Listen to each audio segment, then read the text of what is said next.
पहला सवाल है, साथ ही पूछते हैं कि शेख मोहतरम खुला का आसान तरीक़ा क्या है, बताएं। क्या किसी काजी के पास जाना ज़रूरी है या शौहर और बीवी और घर वाले बैठकर खुला आपस में करवा सकते हैं या नहीं, और अगर करवा सकते हैं और खला हो जाए तो उसके बाद इद्दत कितने दिन की होगी खुला की?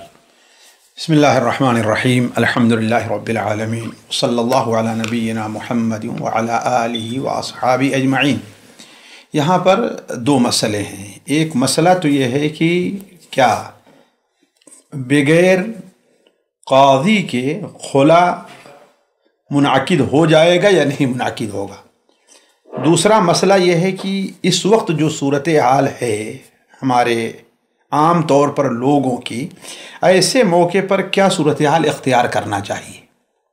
पहली बात का जहाँ तक ताल्लुक़ है, मुजर्रद जवाज़ का जहाँ तक मसला है वो जायज़ है।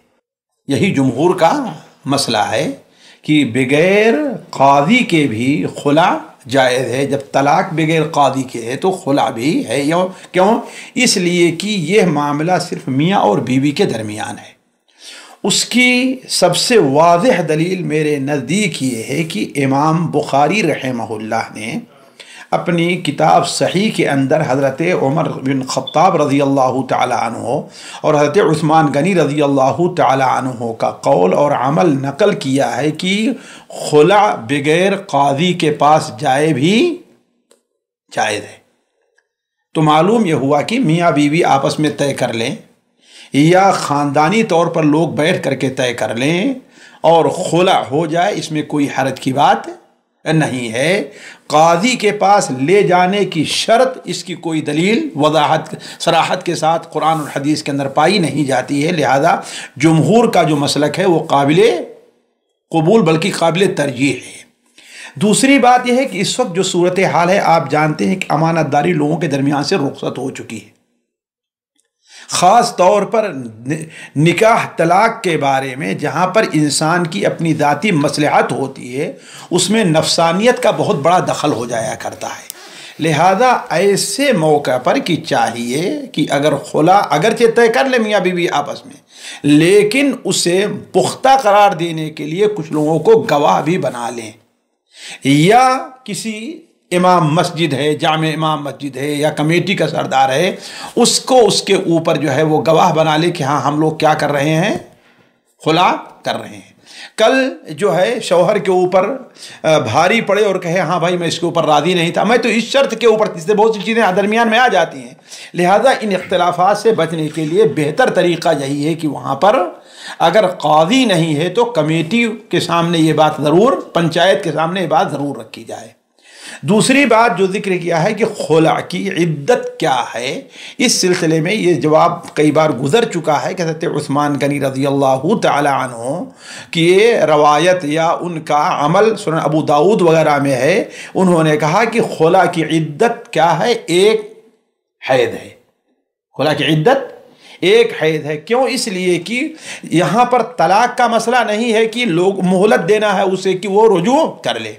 खुला जो है वो फस्ख है, उसमें रुजू का मौका नहीं रहा करता है।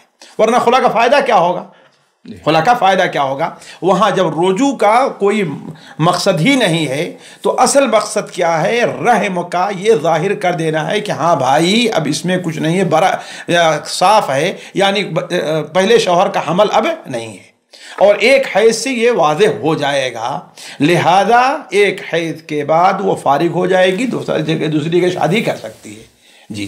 तो उसकी इद्दत गोया एक हैज है जी। तरीक़ेकार क्या रहेगा शेख साहब? यानी क्या तरीक़ा, मिसाल के तौर पर कुछ अल्फाज बोले जाएंगे या बस नहीं भाई कुछ नहीं, एवज है कि उसकी सूरत हो सकती है कि भाई ठीक है आप मुझे तलाक नहीं देना चाहते हैं, मुझे आपके साथ नहीं रहना है, मुझे आपके साथ खुशी नहीं है, इत्मीनान नहीं है, लिहाजा आपने हमें जो मतलब महर के तौर पर ये दिया था या ये चीज़ आपने दी थी, आप ये ले लीजिए और मुझे छोड़ दीजिए। आप ये ले लीजिए और मुझे छोड़ दिए। वो कहता है ठीक है, ख़त्म हो गई बात। यही चीज़ है।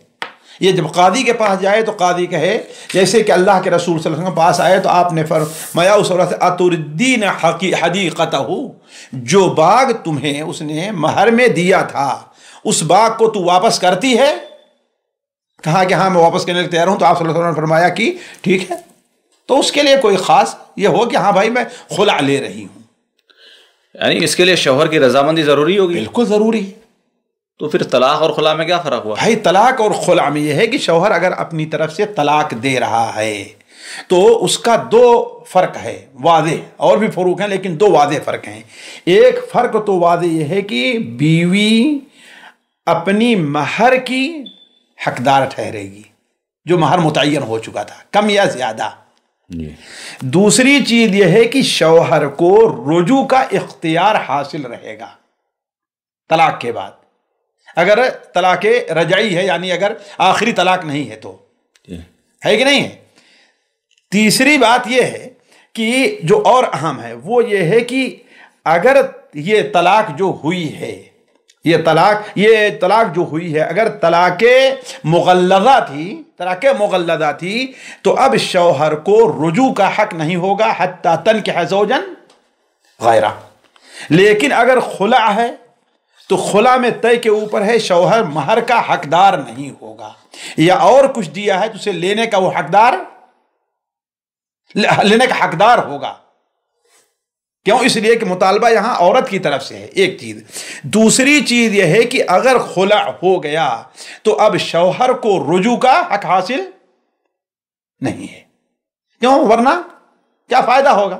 नहीं, इश्काल ये आ जाता है कि आज़ादी फिर कहाँ, इख्तियार कहाँ रहा औरत के पास? भाई औरत को इख्तियार है। ये कहा जाता है कि तलाक जो है वो मर्द की तरफ से है और खुला औरत की तरफ से है, लेकिन खुला में भी परमिशन चाहिए मर्द की तरफ से ही। भाई परमिशन का माना नहीं है, परमिशन का देखो उसमें तो तलाक के बारे में भी है, यानी तलाक में क्या है, औरत के पास क्या इख्तियार है?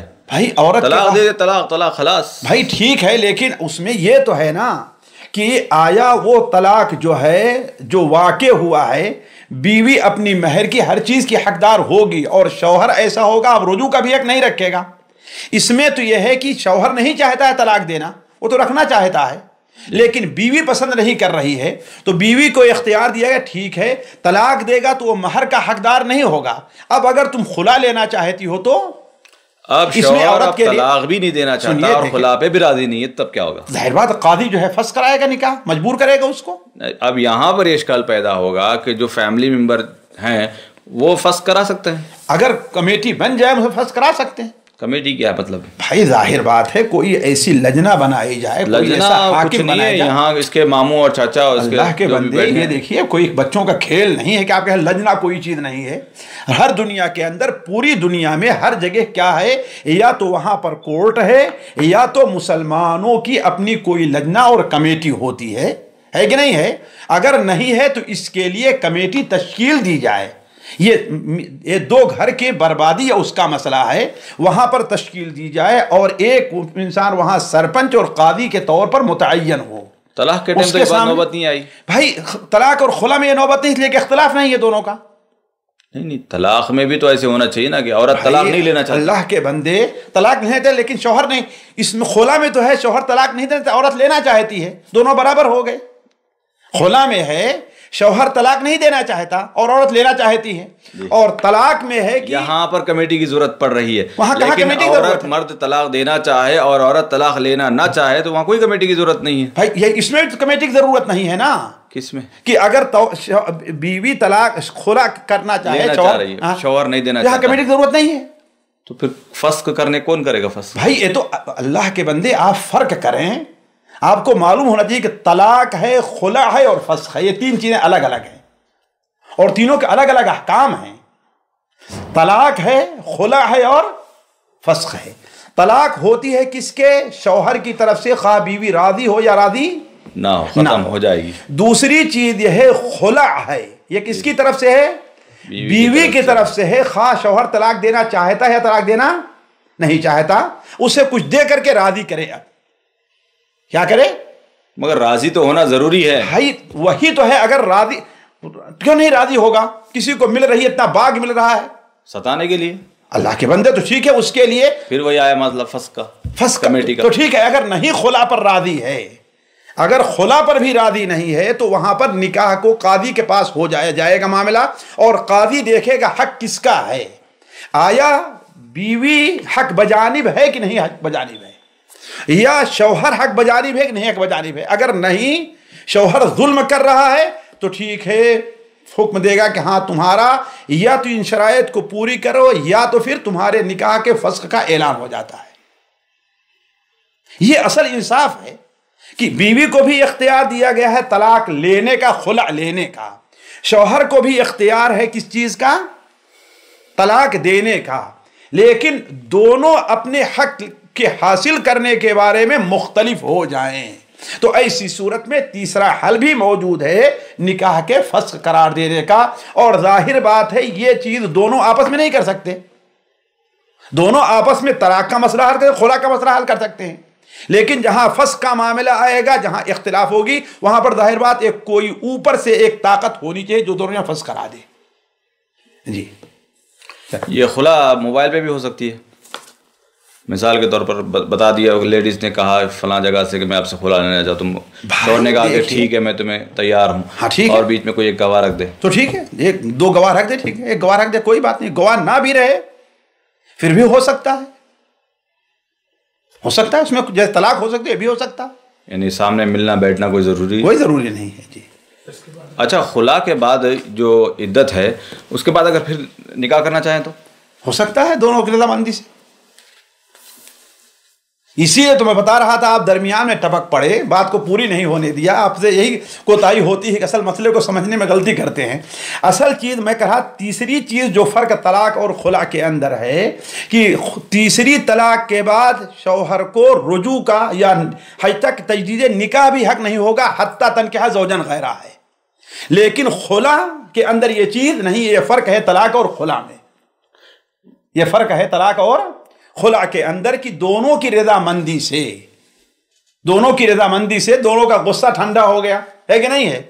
मोहतरमा को भी अब मालूम होगा कि हमने गलत किया था, खुला लिया था, तो ठीक है दोनों अपना नए सिरे से निकाह कर ले, लेकिन उसमें रुजू नहीं है, उसमें रुजू नहीं है जी। खुला की मुद्दत यानी क्या कहेंगे उसको, कितने मरतबा खुला? उसकी कोई तहदीद नहीं है, 1 2 3 4 10 बार करें, कोई तहदीद नहीं। और हमेशा वही फ्रेश निकाह रहेगा जी, हमेशा फ्रेश निकाह रहेगा जी। और अगर इससे पहले एक तलाक हो गई तो मिसाल के तौर पर अगर शौहर ने पहले एक तलाक दी, फिर उसके बाद औरत ने खुला ले लिया, देखिए तो वो तलाक बाकी रहेगी या नहीं? मौजू को लंबा ना कीजिए, वरना मसाइल दोनों के बड़े तवील हैं। यहाँ फ़िक़्ह पढ़ाने हम नहीं बैठे हैं, है कि नहीं है, यहाँ मसले के जवाब देने बैठे हैं। असल ये चीज़ ये है कि खुला के और तलाक के अपने अलग अलग मसाइल हैं, खुला के और तलाक के। अब ये अहले इल्म के नज़दीक अलग एक मसला है कि आया खुला तलाक है या नहीं है ना। लेकिन असर राजे यह है कि खुला तलाक से अलग है, वो तलाक अपनी अपनी जगह पर बाकी रहेगी, है कि नहीं है। फिर अगर दोबारा लोगों का निकाह हुआ तो आया वो तलाक शुमार होगी या नहीं होगी। असल चीज़ यह है कि वो तलाक शुमार होगी। इसी पर सहाबा का ज़्यादा अमल रहा है जी। सामईन इकराम, हमारे इल्मी और अवामी दुरूस और सवाल जवाब की मजलिसों से आप ख़ुद भी मुस्तफ़ीद हों और अपने दोस्त और अहबाब के साथ भी शेयर करें। ऐन मुमकिन है कि आपके शेयर से किसी की इस्लाह और आपके लिए सदक़े जारिया बन जाए। व्हाट्सएप पर इस्लामिक मैसेज हासिल करने के लिए नंबर नोट फरमाएँ, याकूब अजीज़ 009665089595707। व्हाट्सएप सवाल जवाब ग्रुप में ऐड होने के लिए नंबर नोट फरमाएँ, अब्दुलसलाम उमरी 00966502627 नंबर भेजते हुए नाम और पता ज़रूर लिखें। इसी तरह हमारे यूट्यूब चैनल इस्लामी दावा को ज़रूर सब्सक्राइब करें ताकि हमारी हर नई और अहम वीडियो की इत्तला आपको फौरी हासिल हो जाए। तमाम दुरूस, मक़ालात और सवाल जवाब सीरीज़ के लिए हमारी मशहूर वेबसाइट www.islamidawa.com का मुशाहिदा करते रहें। अस्सलामु अलैकुम वरहमतुल्लाहि वबरकातुहू।